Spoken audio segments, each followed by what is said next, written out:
Hey guys, welcome back to my channel.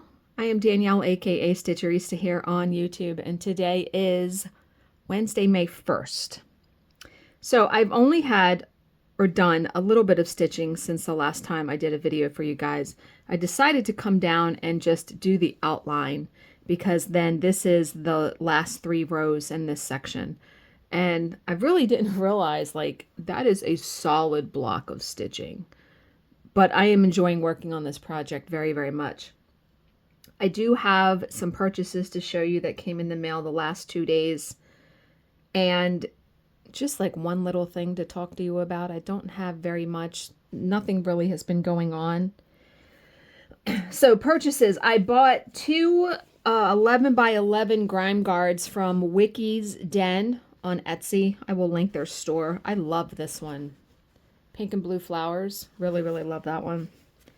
And then different colored stars. Really, really pretty. Love those. Because when I go to retreats, I'll be working with a Q-snap. Then I got some fabric. And this is where I bought a second piece of a color that I didn't realize I did. But it's okay because I love the color. So this is Pole Stitch's Moonlight, 28 count Lugana. So this is the second one I have of this one. And you know what would actually really look good on this? I think August Peridot Fairy would look good on this. And so would Midsummer Night's Fairy from Mirabilia. I've always wanted to do that one too. And then I also got, this is a gorgeous one. They're all gorgeous. This is called Abyss. So it's this, but then look on the back. Oh, are you kidding me right now? Petal Fairy would probably look really good on this, right? That's an idea. And then I did get a piece of 14 count Aida and Cracked Ice, which is just like purple and white. So, and then the last thing I got was Primrose Cottage Stitches had a finishing kit for their 2023 snowman, and I got it. So here's what is included in the kit. I learned my lesson. So they did a 2022 snowman, and I really wanted the finishing board for it. Their dad makes their finishing boards. And I didn't purchase the kit when it came out. And then it sold out. And the dad has never brought the boards back in stock since then. I've messaged him a couple times. I actually took the chance and messaged him today to see if he would be making those boards anytime soon, because he does such fantastic work. So this is the board. It is a circle board, but it has this. Love that. And yeah, love it. And then it shows you, there are directions in there, but there's fabric, ribbon, twine, rickrack, and then another snowflake piece. I have the pattern already for that, and I've never finished anything into a circle. So that will be something. But I'm confident I can do it. So I will start stitching a little bit on this. And I'm out of that color. I don't know how much of that color is in the rest of it, but I'm running out of a couple colors, that, especially the green ones. So I may have to be making a trip to Michael's or Hobby Lobby here to pick up some floss. And I had seen on Facebook, I go on there a little bit, not very much at all. But Vanna had posted. Vanna, the Twisted Stitcher, love her. She posted that she was in Hobby Lobby the other day. And they already have their Halloween stuff out. What? Well, and I guess, I got to put my readers on. It makes a little bit of sense because people who want to get a head start for crafting stuff for like craft shows in the fall, now's the time to do it, right? So, but yeah, I remember going in Hobby Lobby last summer when it was just, it felt like it was 1,000 degrees outside. And I was like, no, can't think about fall when it's a billion degrees outside. But yeah, I get it from a crafter's perspective, but no. And I did the craft show circuit when I was in college. I used to paint, and I think I talked about this before. I used to paint ceramics, plaster craft, and I sold them at craft shows. I was actually pretty successful at it. I loved painting the plaster craft pieces, and I did pretty good selling them. I enjoyed it. And it was pretty inexpensive to rent a booth and a table. It was only like usually $25 or $30. That's not for an all day, for a 5 or 6 hour craft show. Yeah, it was, I enjoyed it. That feels like 1,000 years ago. I mean, it really wasn't, but it was 20, almost 30 years ago, now that I'm thinking about it. But yeah, so I've worked every day this week so far, and it's been fine. The work week has been fine. And I got done early today, so I thought I would do a video today for you guys really quickly. And I've been reading some, I don't know if I want to say spiritual books. I've been reading Rhonda Byrne's The Power, where it talks about, the overarching force in the entire world is love. That's what everything stems from. And it's about your thoughts. What, law of attraction, what you think and what you say attracts things to you. And it's been interesting reading that. And then I started reading a book today, which I think I've read before or started to read before, by Anthony Mello. And it's called Stop Fixing Yourself. Because, you go through life, at least I have, and you think all these things are wrong with me. I don't know what I'm doing. How do I fix myself? And he is saying to stop, that all is well. And he attributes all of human suffering to attachments. Attachments to people, physical things, money, all that kind of stuff. And it makes sense when you really stop and think about it, because think about the attachments that you have. And so I sat there and I thought about, everyone who is overweight, think about it, and me included, you have attachment to certain kinds of food, right?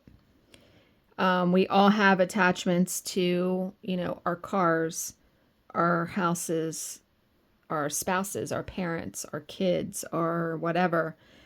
And he's right.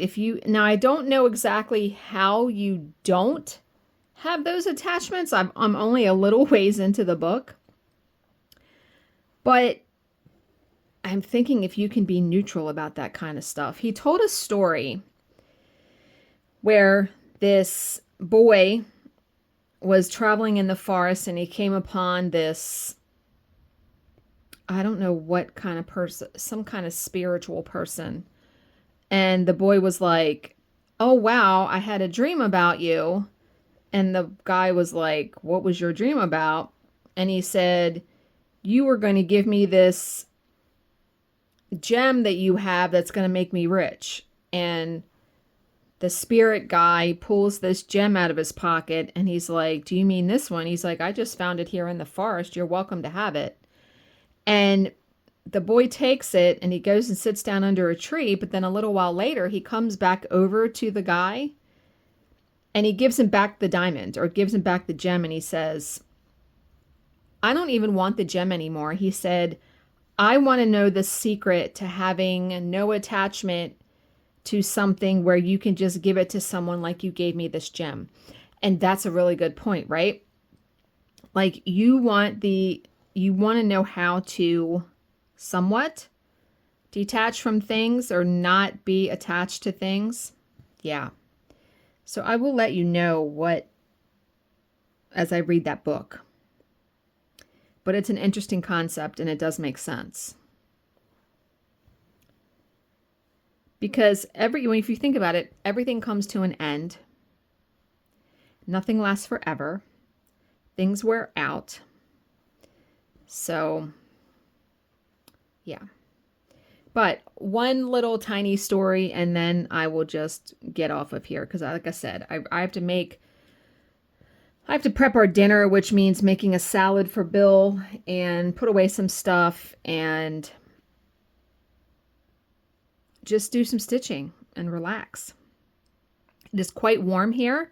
I did get my car back yesterday and everything is working fine. They did an oil change and they fixed the air conditioner. It has been in the 80s. It's been 85 yesterday, today, and tomorrow is supposed to be 90. So it has been warm here.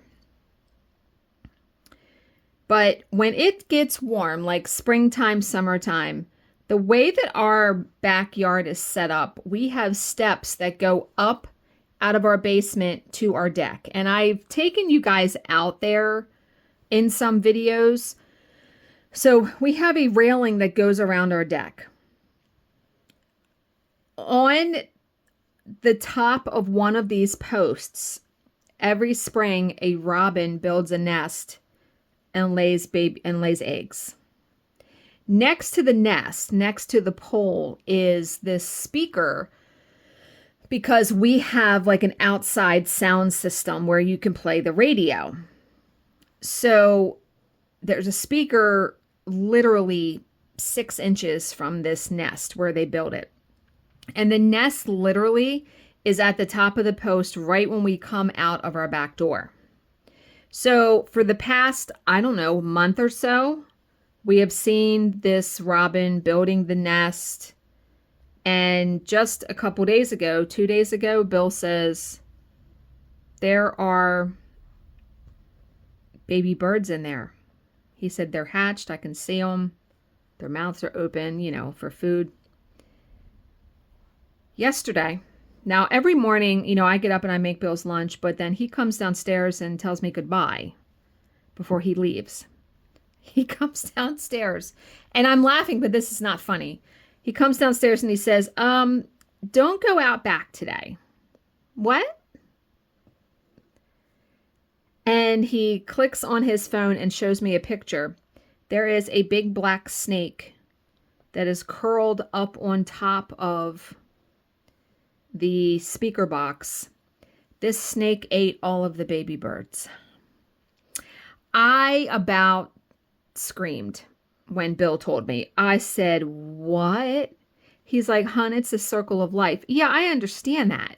I get it.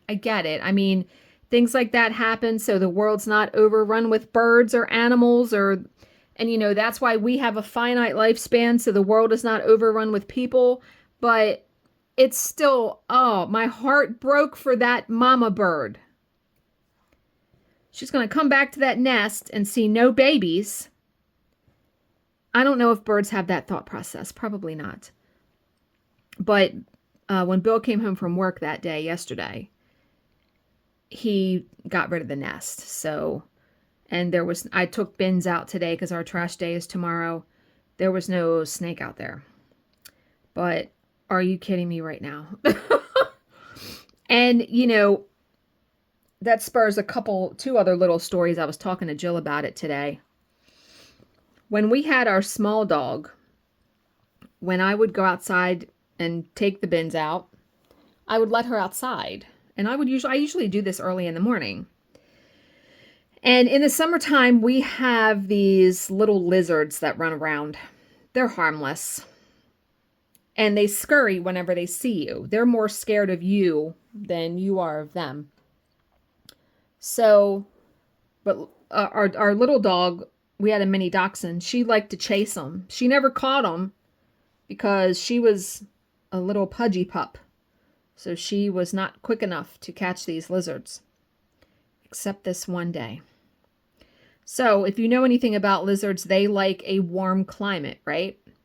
So in the morning, when it's chilly, they are slower. They are subdued because they're cold-blooded animals. So I go to move the trash can, and there is this fat lizard underneath. And my dog Layla was right there.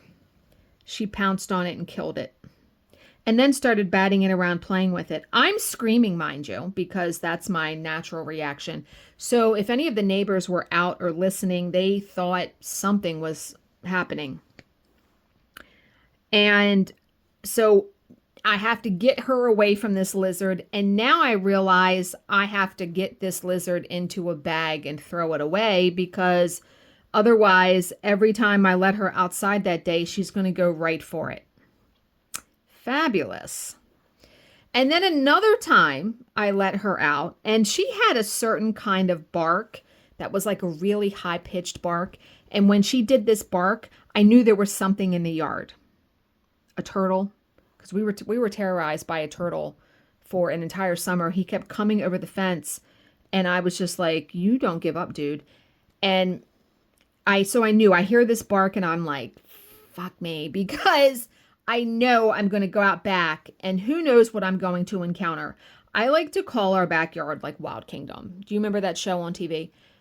All kinds of creatures, right? So I go out there, and she had killed like a baby bird. Don't know where this bird came from. We didn't have any birds in the yard, but she had killed it. She had jumped on it, I guess, and was playing with it. And I was like, are you kidding me right now? And so then I realized too, well, now I'm going to have to get a bag, like a grocery bag, and gather up this bird. And of course, this stuff happens when Bill is not home. No, this stuff never happened when he was home. And the last little bit, the turtle. So up until, for a good long while, the bottom of our deck was just open. Like you could get underneath of it, right? It's dirt under there. And I hear Layla's high-pitched bark. And I'm like, motherfucker, what is she doing? So I come out back, and she's nowhere to be found. Like, okay. So I stop and I listen. Where are you at? She's under the deck. And I'm like, and I see her. So I bend down and I can see her pushing something with her nose. What the fuck are you pushing? And so I'm like, I look like, a football player ready to catch the snap, right? Because I don't know what she's going to push out. The turtle, which I feel like she had to have given that turtle a complete stroke, because it was completely in its shell and she was pushing it out, barking, running around it. And mind you, when she came out from under the deck, dirty from head to motherfucking toe. So now, do I not only have a turtle I have to contend with, get it out of our yard so the dog will leave it alone, I have to now give the dog a bath. And this turtle was persistent, because I want to say that summer we found it in our yard like 5 different times. And one time Bill took it like way down the street. Okay, there was something about our yard that the turtle must have liked. I don't know the inner workings of a turtle. I don't know what draws them to certain yards or things. But I remember that summer, like, are you kidding me right now? But yeah, we have had some things. And then there was another time when our neighbor's dog was still alive. A dog that I nicknamed Coco, that was not its name. I think the dog's name was Charlie, we found out. But this dog was chocolate brown, so I named him Coco. He would come, and our neighbor's dog was on a wireless collar. And this other dog would come and like play. And then we only have a Ring camera now. But at that time, we had cameras that I watched on a TV screen. So I could see when this dog ran across our yard. And it was all harmless fun too, but you never know, right? other people's dogs, what can happen. But yeah. Yeah, we've had some interesting things happen in this neighborhood with animals and things like that. And I keep shaking the camera and I don't know why. I think because of the angle that I'm at. Oh, it's because the table is pressed right up against the arm of the chair, I think. But okay, guys, I'm going to end here. I hope you all are having a good week. As always, if you have any questions, please leave them in the comments section below, and I will answer them to the best of my ability. Thank you so much for watching. Oh, I do have a new Patreon, Kelly. Kelly, thank you so very much. I meant to write that down, and I'm glad that I looked at my computer just now and remembered. I appreciate so much everyone who continues to be a Patreon member and has joined the channel. So thank you for subscribing and watching, and I will see you in my next video. Bye, guys.